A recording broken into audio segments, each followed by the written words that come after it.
Welcome to Sheepdog Nation Podcast, the only place on the internet where law enforcement and their families can come to be understood, supported, and stood up for.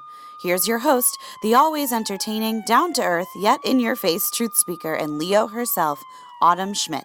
Sheepdog Nation, what's going on? I'm really excited today. We have the Dominick Izzo. That's how I pronounce it. I have a really fucked up the way that I talk. I can't. What is that called, Dominick? Everyone tells me my what's it called? Oh, I don't know. I can't think of it right now. But everyone says it's my accent. I've got a fucked up accent. Everyone says that. So if I pronounced it wrong, don't mind that. Sheepdog Nation, I'm super pumped. You know me. I'm always bringing the truth, bringing the heat, but today it's probably going to get turned the fuck up. So this is really a good time that if you are around children or if you don't have headphones on, put the headphones on, turn the volume down if you're around kids, because Dominick and I are bringing the heat. Dominick, what's up? Welcome to Sheepdog Nation. We're excited to have you. I really appreciate you having me. Thank you. We are excited. So can you introduce yourself just in case anybody hasn't been introduced to you yet? Absolutely. I'm Dominick Izzo. I'm from the Chicago area. I am a fired police officer. I spent 16 years in law enforcement, and I guess I would be called the big mouth of our profession, if you will. I love it. I love it. Yeah, real short and brief. Well, you know, it is what it is. And you know what I love? Here's what I love the most. Sheepdog Nation, pay attention.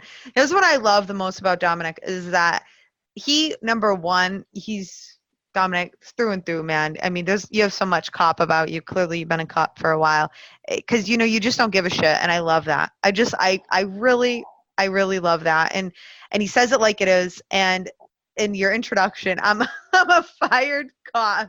Can you tell us more about that? Can you tell us more about that? Yeah, I pissed people off. I was with 3 different departments in my time, and they were all bordering towns in Illinois. It's up in Lake County, which is just north of Cook County in Chicago. I was with my first department from 01 to 05, my second department from 06 to 09, and my last department 2013 to 2016. And I was a problem child in that I was an idealist, and I just didn't like crap. And I had a chip on my shoulder with my first 2 departments, and I left. And then my third department, I went back, and I was a yes boy. I was a drone. I did exactly what I was told until I started to see the error of my ways. And I got involved in a federal lawsuit in my department because of the things that were going on there. And they could not stand me. I demanded my chief's resignation, and they found a department policy to get rid of me on, and they did because I am a big thorn in their side. And it's not that I don't care. Is that I care so much that I don't want to be disingenuous when I talk about anything for the sake of somebody crying bullshit. That's why I say, yeah, I got fired. I don't care what your opinion is. Tons of cops out there could get fired, but they're always offered the position to resign instead, which is what the public doesn't realize for department policy violations. But yeah, I don't like injustice, and I didn't want to be held over the pension, the badge, the career. I didn't want that held over my head. So I went, you can take that away from me, but you can't take away who I am. So I went to war with my department. And I love it. And so obviously, here's the thing, Sheepdog Nation, if you've been following me for any amount of time, then you know that Dominick and we have quite a bit in common there because I got injured on duty, and then I filed a lawsuit with my police department as well. And the difference is that mine is settled, and Dominick is currently in the middle of his. But you have to admit, the thing is it really, man, it puts this bitter taste in your mouth about law enforcement, doesn't it? It does. It absolutely makes you see things from a different perspective, as well as your brethren. Oh, that's and what it does to them, and really tests your relationship with them. Yeah, it does. It really does. You know, prior to me and Dominick hitting record, I was just talking to him kind of briefly. And Dominick, I just want to touch on this with you because I want to talk about this. Is, you know, like, I want to hear your experience, and because I have so many cops that reach out to me that are going through and that are exactly like where you are, or they're where I've been, or they're where I am, and they literally can't understand the outcasting. You know, we get outcasted. I know for me, my partner, who I literally went on every call with this guy, became really good friends with he and his now wife. I got uninvited from their wedding, and Oh. he will not speak to me over nothing. It's like I fucking sued him personally. Like what? So it's it's this thing. It's heartbreaking, but it causes us to be bitter. Tell me your experience. There is no brotherhood. And I don't care who says what. It's amazing how cops will, let's not mince words here. They will lie for one another. They will change reports for one another, or, they'll modify their reports to reflect what they think happened for one another. God forbid you leave that profession and you don't have that badge in your chest anymore. You're an outcast. I have tons of cops who I work with who are amazing men and women who I can tell you not one, and I'm so confident about this, not one cop will ever say anything bad about my ability to go and be their backup or to service a call. But more men and women will come forward and say they just can't stand me because of my mouth and a personality conflict. That just shows we have a lot of problems in law enforcement because it's drone mindset. It's almost like you're a leper and you don't want to be around other people, and it blows my mind. I talk about it all the time. You're just 100% right. And, that's obviously, as you know, from, listening to my podcast, even just for a minute, like that's the biggest thing is like, I agree. It's like, where the fuck is the brotherhood? Like, where'd it go? Like, what are we doing? But I've got to say, and I'm sure you saw this too, but even when I was a cop, because I went through the same shit you did, right? Like, I have I have an opinion, and I'm a female, and I don't give a shit. And when I was on duty, I didn't give a shit then either. And you're right, I wasn't liked.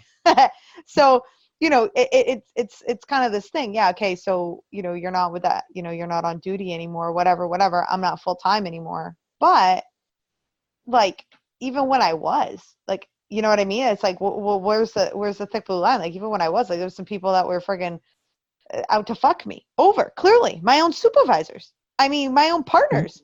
The people I worked with, Law enforcement in itself breeds a type of person that is that 1%. So there's the problem right there. So you got the 1% mentality, and all I have to say is this: training classes. I don't know how you've seen it, but I used to teach for NEMRTS, which is Northeast Multi-Regional Training out here in Illinois. And it's amazing when you teach a class for cops, they don't come to learn. They come to show you what they know. So that mentality should show you right there that the problem is with law enforcement is you get that 1%er. Well, they're 1% among a group. Everybody wants to be the top dog. Yep. Everybody wants to be that person, that go-to, which is great until it comes to a brotherhood mentality and just shows there is none. So everybody alienates or creates cliques, or it doesn't matter what you do. If you're like with me, I never hung out with the guys after work. I wasn't a drinker. My first department worked 3 to 11. All the young guys would go out after work. I didn't. Never did it. So because I didn't go out with them, well, that got me alienated. But if I associate with 1 or 2, that got me alienated. It just, you cannot help. But at some point in your career, one of 2 things is going to happen. You're going to be on the radar for command to put a bullseye on your back, or you're going to be alienated by your guys. Those things, they're guaranteed to happen. So what do you think? Like, how do we fix those? You don't. It's in the hiring process. Until you wind up fixing the top down and fixing how command staff is run and command staff leads their men and women, you will never fix it because command staff is the biggest clique on the planet. You cannot, unless you address that and you wind up, policy is another aspect. I don't want to be all over the place here, but general orders is nothing more than a giant fuck you book, because you could violate general orders and I could violate general orders, but we're going to get disciplined differently based on whether or not the sergeant or commander likes us. Yes. So until that stuff changes, nothing will change. I couldn't agree more. So in alignment with everything that I say, because it really, really is, fucking the pressure, the stress that officers are facing now. Just even if we put everything else about the job in our back pocket and we talk about just admin, just the white shirts, they're the ones that are fucking causing half of these fucking police suicides, man. The stress. I mean, what the fuck? Yeah. I just said that yesterday. I just talked about that yesterday at the end of my show, is the fact that Chicago police, I believe, have had 6 suicides within the last 8 months. Yes. What people don't understand is, as a cop, and it's not even CPD. So the sergeants, if this sergeant put a bullet in her own head, that means she was a single person car. So I would say 90% of the police departments out there are single person cars. Yeah. And if you're in the Midwest or anywhere where it gets cold, here's what the public doesn't understand, or I'm sure cops understand this period. You got problems at home, your problems start to fester. You go to work, you get problems from the people on the street. They're giving you more stress. You go to the command, so you go indoors, the command staff is giving you problems. Then You're in that box, that squad car all day long, working midnights, February, 2:00 in the morning, when it's -2 degrees below, and they want you out to be they're being active. You are stressed at a level which breeds hopelessness, which is something that I refused to succumb to. I love that. Hopelessness. Let that sink in, Sheepdog Nation. That's huge. And you're so right. And anybody who's worked overnights, holy shit, you know it, especially when you're all by yourself, man. I know it. I'll be honest with you. I spent a lot of my nights, feeling very hopeless. Hands down. And I sit in that car, you're by yourself, you don't see sunlight. Your relationship is ruined if you're dating. Command staff I mean, let's look at it this way, guys. Men specifically. How many men in law enforcement are attracted to alpha women. We just are. We don't like subservient women. So what happens is we date strong women. We marry strong women. Well, then these strong women give us shit at home. Because that's what we're attracted to, right? We like that. You don't think these commanders come to work and they dish that crap right out to you because they can't run their own households? Right. It's a power trip and a half. 100%. 100%. And so, okay, so let me ask you this. In your opinion, how are we going to change law enforcement from the top down? How do we do that? We just hire different people? Like, my question is and this is so funny because I was just asking myself this like a couple of days ago. Do we hire from without? Like, why are we hiring from within? Why are we taking this fucking guy who's been groomed, literally fucking groomed since day one of being from a patrolman all the way up, right? You got to be groomed to, get on your knees and talk this way and do this and do that, from corporal to sergeant to lieutenant. And now he's completely groomed. He's the police department way, right? And so now he's in the running with a couple other people that have been completely groomed. And why are we doing that? Why are we not taking people like? Because no one's speaking up. No one is speaking up. My last chief became a part-time police officer at 47 years old. He kissed ass, knew how to play the game, and the chief is an appointed position. So he got appointed chief of police. He ran Lake County Major Crimes Task Force and was in charge of the G.I. Joe Glenowitz investigation. This is a man with zero police experience. So you tell me what that happens. One of my deputy chiefs in my last department, he got in a foot pursuit his first 6 months on the job. First 6 months, broke his collarbone, was stuck behind a desk in investigations, never saw the street again. He was promoted. So how you do this is you start cycling and you start putting a limit on these positions, 5 years, 7 years, and then you throw them back on the street. If we're going to ask for term limits with politicians, you have to ask for the exact same thing when it comes down to your patrol. You know what? I used to hear from detectives all the time that being in the dicks was great because after you got cycled out and put back on the streets, it's like patrol was nothing. You saw things differently. This and that stuff should be the exact same way for police command. When I ran for sheriff, I had some concepts and ideas of saying that, all command had to live within, and this was a county thing, but I would have applied this if I was a chief somewhere. I think the chief of police should live in the town he works in, period. Because that man is then going to be forced to care about and be held accountable for the town that he lives in. There's just so much crap that needs to be returned to, like community policing is a redundant term. It's redundant. It should be put the focus on there. But you know what? This is just a never-ending topic. You stop having your guys police for revenue, stop enforcing these bullshit. I don't know your views on cannabis, but my views are, oh my God, I can't believe how many people's lives I ruined over a fucking plant. Stop these arbitrarily, stop bleeding your people for traffic violations. Start letting cops exercise their job more and go and do things that benefit the community more. Bottom line is, police chiefs in command, they should take care of their patrol officers. They should be first, not the people of the town. Because if you took care of the cops first, then the cops are going to take care of the people in town by default. Yes. Stop with start defending your guys with frivolous complaints.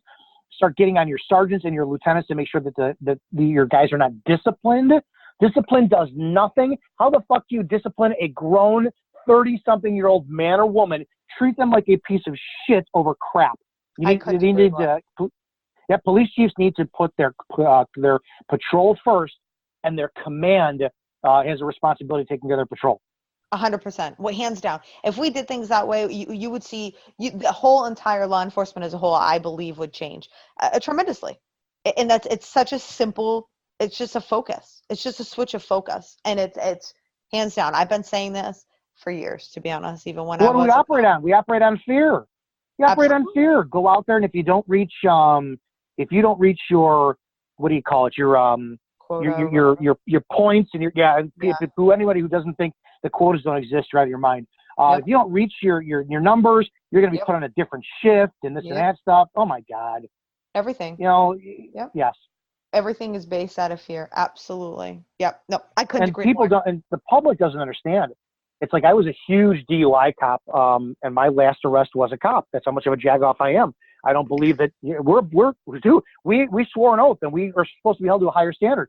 And when I stopped arresting DUIs, well, there went that tow fee, and then that administrative fee, and my department was so pissed at me.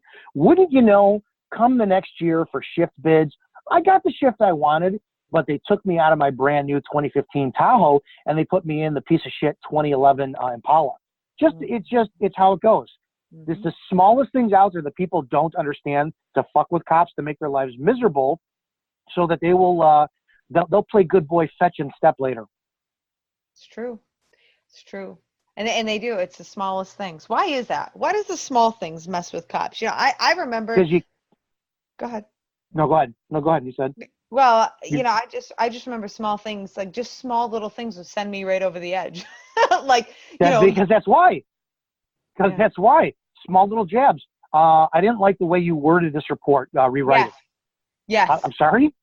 Exactly. You're not writing it. I am. A report is a summation of the events that happened. It is not the gospel truth. My testimony is the gospel truth. So why do I need to rewrite this if you don't like it? Changing squad cars. I want to see you wear a black T-shirt underneath your summer uniform, because white can be seen in the middle of the night. It's just not tactical. What are you talking about? The stupidest little things out there. I know. And that's why department policies and general orders are so powerful, because they could be anything. They can be absolutely anything, and a chief has all the power in the world. And it's, and here's the thing is like, okay, now let me ask you this. So we say that police work is paramilitary. Do you believe it? We're supposed to be. Well, we're supposed to be, but do the military have all these issues because they have all these politics in there? Like, right? You know what I mean? I keep hearing the military does, however, not to the degree, because the last time I checked, they follow orders. It is not as convoluted. And the military, they pressure test their people to that level of standard. You look at fitness. I'm sorry. I'm 44 years old, and I'm in better shape than God knows how many people out there, and you don't want to fuck with me. You don't. But I can't tell you, the guys who were put through the academy, who were new guys, they failed at the academy, the fitness test. Well, just push them through anyways. That mindset right there. Why are we not bouncing them? You couldn't do the basic level of fitness for this job that thousands of other people wanted it. Therein lies the other problem. FTO programs. How many people are we passing through FTO that we shouldn't? Because the department invested $30,000 in them or whatnot. There's your problem right there. Yeah, they're not following their own rules. Yeah, you're right. Or how about this? How about they're afraid to take someone off the road who really literally cannot hack it still when they're on basic FTO, right? Because they're afraid of a lawsuit. They're afraid of the repercussions. Well, I'm thinking, what's going to happen? What are the repercussions when you have this friggin' complete soup sandwich out there arresting, making, bad arrests, gets in a bad fight, gets in a bad shoot? Like, where's the liability there, police department? No. There are no bad arrests, because as long as that person is within any color of the law that the command staff can wind up saying, though, this was justified, they will. That's where all that crap breeds up right there too, because you have these people, and I use this example all the time. We had a new guy in my department who pulled over a driver, smelled cannabis, arrested the driver for a baggie of weed, but then he's searching the rest of the car, goes in this woman's purse who was the passenger, and winds up, she has a single oxycodone pill on her purse. She says, yeah, my mom gave that to me a year ago for a back pain. Class 4 felony, hooks her up right there. The woman, I sat there, I was so pissed about this. I said, so this woman has to go to bond court, misses her job, has to spend the night in our holding facility, goes to bond court, probably missed her job in the morning, has a class 4 felony on record for fucking points, for felony points. How is this? Well, it was a lawful arrest. How is it moral or ethical? It's not. But we allow that crap because of points and then the money they wind up making on the arrest. And it's a bunch of bullshit. And I don't agree with where law enforcement is headed. No, and I do. I couldn't agree more with that. I mean, it's really about being reasonable and discretion and can you be a human for a minute? And take a look at the bigger picture here. Can we look at the bigger picture for just a moment? And a lot of times, I talk a lot about that too, especially with obviously rookie cops, but it's not just all rookie cops. We have some veterans out there, whatever. And so we definitely need to get a grip on that because, I mean, you're just giving us all a bad fucking look, in my opinion. Mm-hmm. Let's stop that. So now let me ask you this, Dominick, so how has stress affected you when you were in the job? Can you talk about that? As far as stress from the job itself Yes. You know what? It didn't. If we're talking about calls, I'm one of those guys who's very secure in my emotions, so it didn't matter what the call was. You have a bad day, you see a dead kid, you wind up going home, you bawl your eyes out, and I'm okay with it. Stress from the command staff was that, and people didn't get this. So my partner, him and I worked the same shift together, and I knew him for years and years and years, working in the prior department, the board of their town. And when we partnered up, we were amazing. We're both Italian. He's 63, and he retired a year ago. I mean, I'm 44, and we were two of the shortest guys in our department, but no one screwed with us because we had the best people skills. And we looked like you didn't want to screw with us. But I couldn't believe this man, how tough he was. He's got 30 years in law enforcement. He would tell me, every day I come to work, I have to pull over the side of the road, and I pull my car over and I throw up. How bad they fuck with me. And I'm going, you're out of your mind. You're stupid. It's ridiculous. I went from golden boy, who did whatever my department wanted, tons of arrests, righteous arrests, FTO, fiduciary on our pension board, union president, the liaison between the community groups for speaking engagements, all this stuff, to believing 100% what he said. When we got in our lawsuit, I couldn't believe the emails that I would come every day. I would walk in. So I worked 5 p.m. to 5 a.m. And when I walked in, wouldn't you know it, 4:45, I'm logging on, check my email. See me regarding this report. See me regarding this memo. Look at your memo in this box.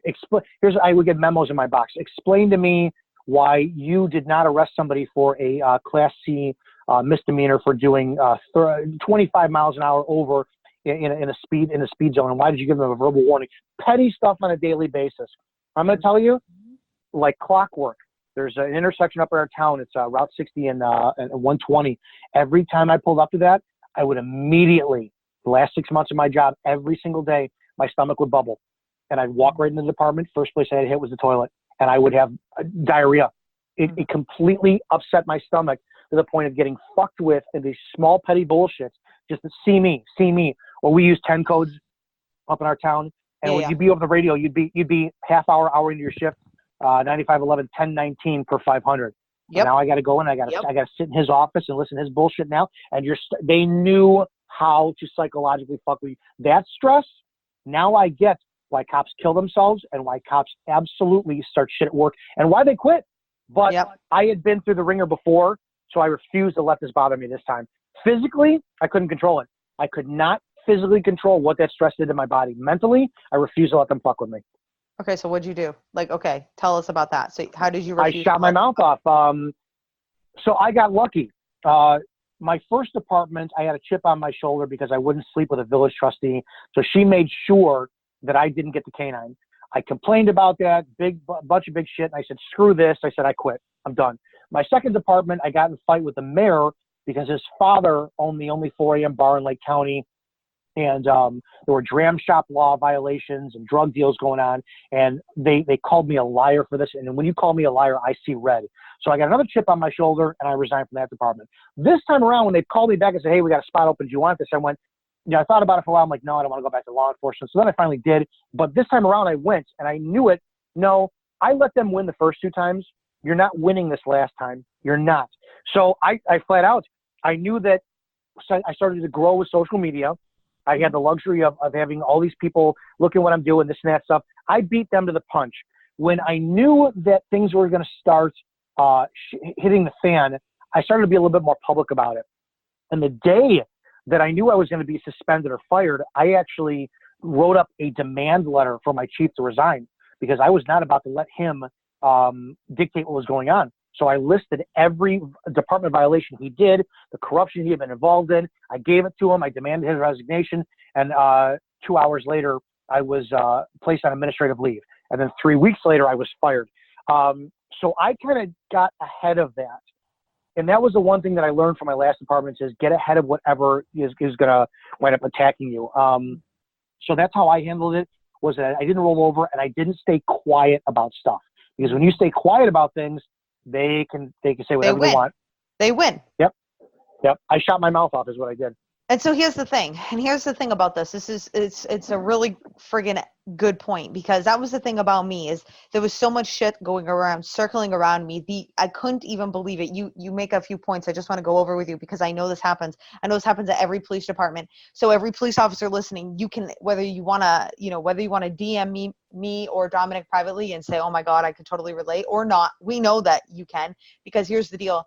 At my police department, it was always 1019 for 2. That was the deputy chief, or 1019 for the sergeant. And it was, or we would get, whatever my number was, it was 3-1, and it would be 3-1 1088, right? So 1088 means we had to go car to car. I cannot tell you how many times I got singled out. My supervisor would get mad at me and say awful, just things that like they literally couldn't even be saying. Like and it took me a while to stand on my own 2 feet and be like, are you fucking kidding me? Like, you can't say this to me. Like, who are you? The shit that you're saying is it's a fucking harassment. I mean, I've even been sexually harassed inside of the briefing room. Oh God. Law enforcement. Yeah. And you know what, but I'll tell you this, not to be sexist. Some of you female cops are the worst at it, but yes, it's there. And I didn't, that shit didn't bother me. What bothered me was the hypocrisy, because this is what we're not taught from day one. Everybody and their mother who tests for this job and wants to become this job, it becomes a part of your identity. You are a cop. I don't know about you, but I tried my best to remain humble, but it's impossible. You go somewhere, you got that shiny tin star in your back pocket. My God, I don't care if you go to a club, you pull out your badge. I don't care if you're somebody says, hey, you look like a cop. I am a cop. It's the integrity and the pride of that. To have that taken away, they know how powerful that is. You are pretty much guaranteed with that badge in your back pocket, you will never be arrested. You will never get a ticket. You get discounts on your food. You have my God, you see a fight break out somewhere, or you have something happen somewhere, all you have to say is, I'm a cop. That is power that is unmatched anywhere. And for some cop to want to lose that, they don't want to lose that. They will never guarantee. So that guarantees that you'll do whatever your sergeant, or you'll take the shit. That's where my mindset was different, was fucking take it away. Because my name's Izzo. My name is not police officer. So that's why that last time around, I'm very thankful for my first 2 experiences. Taking that from me was not an issue. It didn't bother me. Yeah. And that's a really good point too. I guess, I think that's a really good point. I never really actually thought about is like when, that is a really good reason as to why everybody just shuts their mouth. I mean, some of the, some really grown ass, squared away cops, and they just shut their mouth and they get treated like a bitch. I mean, literally, that's how they get treated. What else are you going to do? What other profession you going to do? Drive around in a car, almost do nothing all day long, make $80,000 a year, have a pension when you're done. And then here's the deal. This is the worst part. And it doesn't bother me now. When I first left my job, now I kind of transitioned a little bit. So the first time it bothered me, where I went back into the fitness industry and people are like, oh, you used to be a cop? why did you used to be a cop? I think I was 32 when I first left, or 31. But then I only took 6 months off and I went back. But that whole question that ruined my ego. I'm like, oh my God. I had to question that. The second time I left, I was gone for about 3 years. I owned a gym. Mm-hmm. So it was easier for me to see the transition. I left to run a business. Oh, okay. But this time around, when I got fired, because it was, you resign or you get fired, fire me. I don't care. Yeah. I don't care. I'm in my 40s. I don't give a shit. So when you do care, and it's an ego blow, and you're in your late 40s, early 50s, and you have to resign or you get fired, what are you going to do? Go to Starbucks and then have people go, oh, you used to be a cop? Yeah. That is such a blow to your ego to justify that. Yeah. And other cops know that. When I ran for sheriff and everybody wanted to exploit it, oh, Izzo got fired. Yeah, all I have to do is say, yeah, I got fired for texting a photo of a 86-year-old woman who bled out from a ruptured upper GI. And half the cops either went, oh, well, that's stupid. And the other ones who couldn't stand me because of my mouth, oh, well, I would never do that. No, you're all cocksucking liars. There's other shit you've probably done. That's right. It's amazing how you have to defend that position. And I just got tired of defending it. I don't care anymore. Oh, you got fired. Yeah, I did. So what? I did. Next. What's your next question? Mm-hmm. So, yeah, but to put yourself in that position to justify that is extremely humiliating when you first experience it. And cops, why would you want to do that? Why would you want to go through that? Yep. Oh, it's absolutely. And even like my situation too, even though right now, man, I mean, every cop who, knew me, blah, blah, what did you do? Like, what happened? How, how much, so you sued the police department. Why would you do that? Like, and how much money? They all know the truth. And it's like, you're just as fucking miserable sitting at the police department. I just did what you've only been talking about doing for 10 fucking years, except difference is I had the balls to do it because I'm not going to lay down. That's the difference, But every cop knows it. All it takes is being in a department for a year, and you start to see through the bullshit. You start to see through the favoritism. 100%. You start to see through all that. So any cop out there who's going to sit there and question, why did you do that, is so full of shit. Because they all know. You know why. You don't even have to be in my department. I could be in a northwest suburb of Chicago, and you could be in Ohio or New York or Florida, and you know damn well it's the same police politics everywhere. Department. I don't care who says what. So, okay, so let me ask you this. So to try to turn this into somewhat of a positive, what's the best advice that you could give a cop right now to survive it or, not get sucked in? Or it's not who you are. It's not who you are. There's life after law enforcement. One of my favorite concepts of law enforcement is Sir Robert Peel and his 9 principles of policing. And I reference this all the time. Number 7, to paraphrase, says the police are the public and the public are the police. And you have to look at it this way. You were a citizen first. Yes. You came in. My last badge number was 501. It's my badge number. Guess what? It was someone else's badge number before me. And soon, if I don't get reinstated, it's going to be someone else's badge number. And even if I stayed and I retired, it would become someone else's badge number. So 501 wasn't me. So you have to understand, you're going to become a citizen again. Yeah. That's where cops screw up. Because what happens is that mentality, and I suffered for it. My first time leaving was you leave law enforcement, you retire, then you go into a 7-Eleven or something, and you got 5 of the cops there all getting together, all having coffee, and you look at them, and they don't know who the hell you are. But you have that feeling of, I remember when I was, and they don't accept you. You're not one of their own. You're like a goose that was born without a wing. They don't want to associate with you because you're deformed. Doesn't matter if you retired. Doesn't matter if you left, fired, resigned. Doesn't make a damn bit of difference. Is when you are no longer in that lifestyle, you're not going to be accepted. I don't care what you say. You're going to be seen as an old man, old woman, this and that stuff, an outcast. It's not who you are. You have to survive on the fact that your last name is who you are. That's all that matters. And you are going to have another source of income, because that's all the job is, a source of income at some time. 100% of your jobs out there at one point in time in your life are going to fail, including law enforcement. So you got to be ready for it. Exactly. And so here's what I'm hearing, and here's what I also tell cops is have something on the side. Mm-hmm. You know what I mean? Have something, and don't wait. Just have something so you can completely, you can self-identify as a human and who you are, and not like this cop. And it is hard.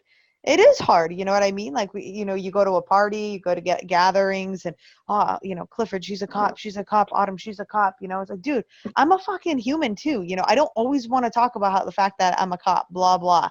You know what I'm saying? And like, that's what all of us deal with. When you're a cop, it's what you deal with, and you go to gatherings and every other fucking thing. But like you said, like at one point in time you owned a gym, and like I know you're very big into fitness, and I also know that you're a martial artist, and like so you have things, so that I had to get my gym failed, so I had my gym for 3 years. I profited 1 month out of those 3 years is when I actually made money on it. So I did it. And that was the other thing too, is like I harp on them all the time. Cops want to eat their own. Cops are the epitome of the lobster in the barrel. And I can't believe, your gym failed. Yeah, I owned a gym for 3 years. What did you do? Mm-hmm. Explain to me what you did. So that's for me personally, is I had to get over the fact that my name was not officer. My name is Dominick Izzo. That's who I was, who I am. And I couldn't sit there and not have that. So yeah, I had to become, I want to be a Wing Chun instructor. I want to be an author. I want to be a radio host. I want to do social media. I always wanted to not have those things, including law enforcement, identify me, but have me be a part of what they is. And I lost my identity in being a cop. And in the first 2 times when I left, I resigned. I thought, I felt so low and I felt so bad. I was so embarrassed to say that I wasn't law enforcement. This time around, they thought that it was going to do the damage. My chief thought the biggest way to hurt me was to take that badge and title away from me. And I went, no, because I'm still me. Exactly. I got to tell you something. So it's so funny that you're saying this, because this is exactly what happened to me. They thought that they could take away my badge, the police department that I got hurt at, and that it would ruin me. Okay. Little did they know I was already building a business, and I was already self-identifying as somebody else. And to just to top this off, and the reason I'm telling you this and we're sharing this with you, Sheepdog Nation, is because you need to put yourself in our shoes, because you are not an anomaly, or we aren't. Okay, this happens to lots of people, and it could very well happen to you, because you never know when shit hits the fan and you didn't just hold your mouth just right, and you didn't do something just fucking right, when your ass is going to be on the line. Okay, so you can take everything that we're saying and understand that, yes, it may sound like we're bitching or we're venting or we're negative or this and that. No, this is just reality. That target will be on your back someday. Exactly. That target, I don't care who says what. Yep. It is, absolutely. And you know what, just to top this off, so about 2 years after I got done at the police department, and there was a lawsuit and blah blah, but again, this was not to the chief himself, it was a workers' comp lawsuit. I got hurt while doing the job, and all of a sudden everybody takes this personally, like I'm suing them personally, right? Whatever. So I see the chief 2 years later at the gym. We work out at the same gym together. We start having a conversation, and he says to me, well, you look like you're doing good, Autumn. I mean, you never really like being a cop anyways. And all this stuff, right? That's what he just starts going on and on. Well, you have your business and you got everything that you wanted. I mean, this is what this fucking guy is saying to me.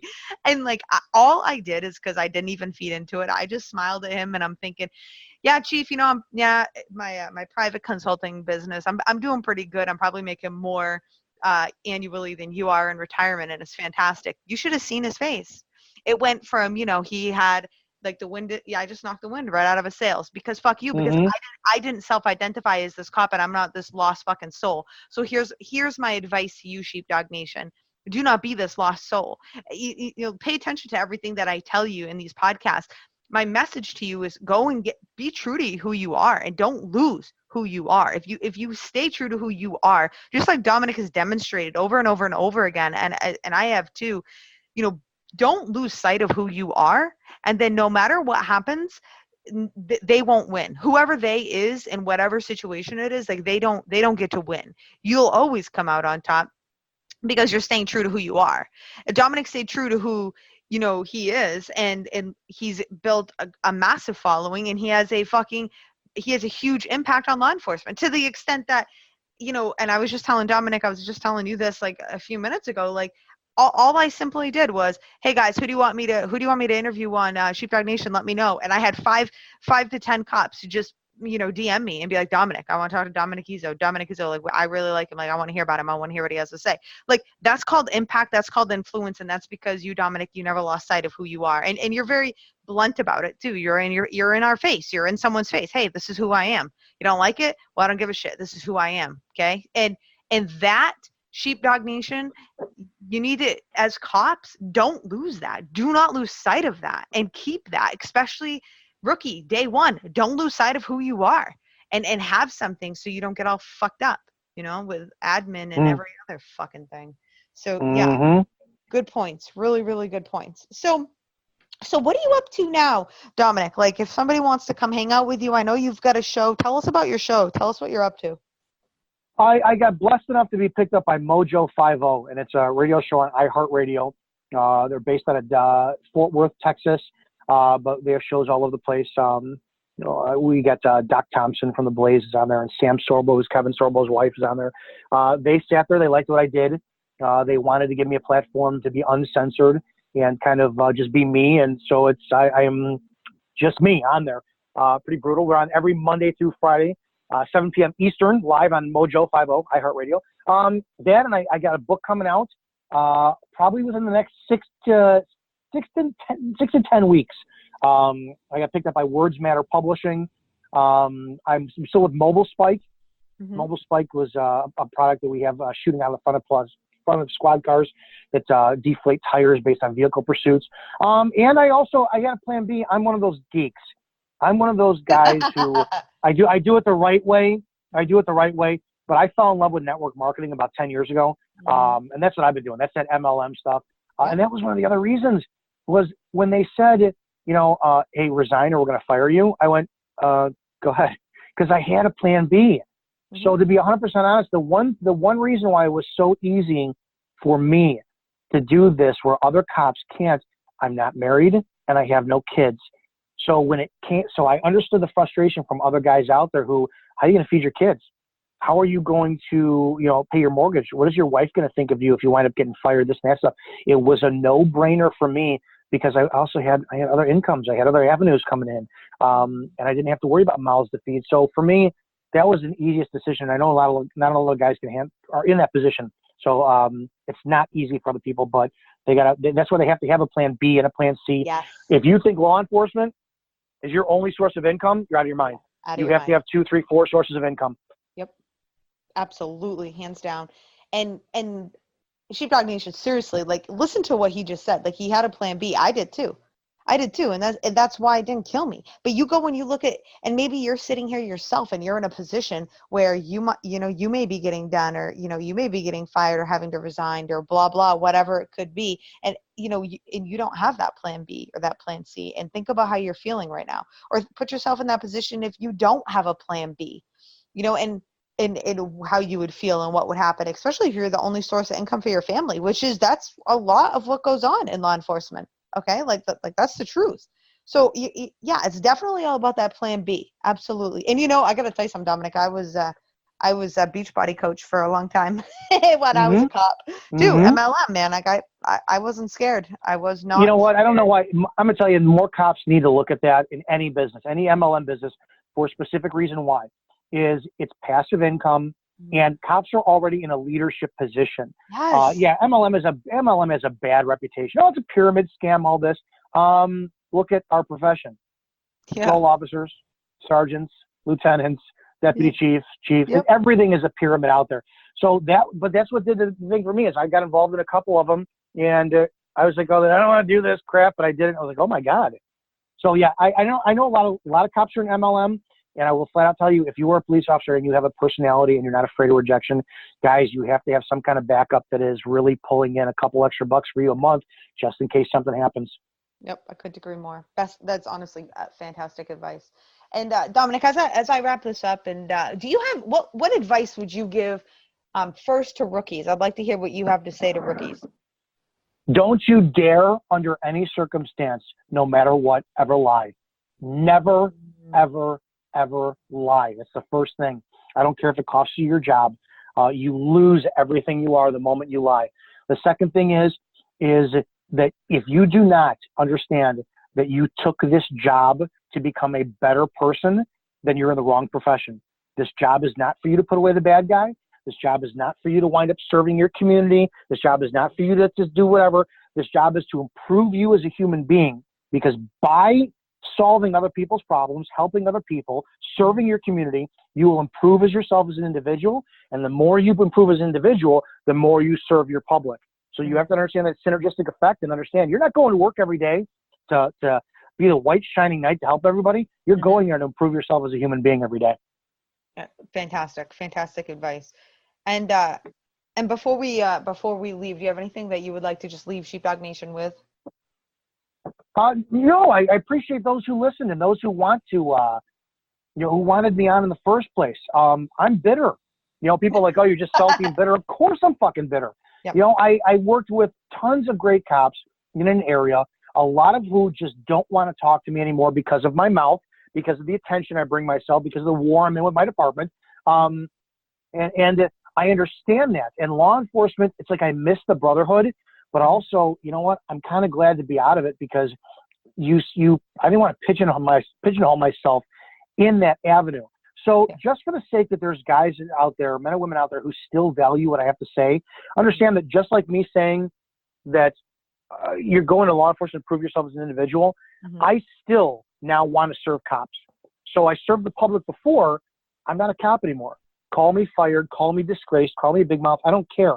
I still want to use the platform I have for the profession I care about.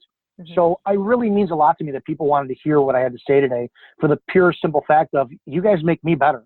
And I have to keep going. Selfishly, that's my whole agenda, is I want to become better. And I do that through you guys. And I love it, because, even though you're blunt and you're raw and you're in people's face, you're a lot like me, probably, which is why I love you. But people really need to hear your message. People need to hear it. Like, they really need to hear, have that plan B, don't have your head in the sand, pull your head out of your ass, be a fucking cop's cop and figure this out. Don't schmooze, and don't become part of the problem, become part of the solution, and I love it. So, absolutely. Thank you so much, Dominick. Thank you so much for being here. Can you tell us again how Sheepdog Nation can follow you, where they can find you? Where do you hang out the most? You know what? The easiest thing to find me is on izzo.us. That's our website, izzo.us, and that'll direct you to every one of our Facebook pages, Instagram, Twitter. Either look up Dominick Izzo on Facebook, and it'll put you right to our page, or The Rants, RANTS, The Rants of Izzo. And that's our show that's on, we're on live at 7 p.m. every Monday through Friday, 7 p.m. to 9 p.m. Eastern. And then we have a podcast up. So if you listen to your squad car, guys, it's guaranteed to, my job is to offend you, to insult you, to inspire you, to make you think, to piss you off, because the more emotion that I can get out of you, even if it's at my expense, the more that you will think and you will dynamically change the game, which forces me to grow as well too.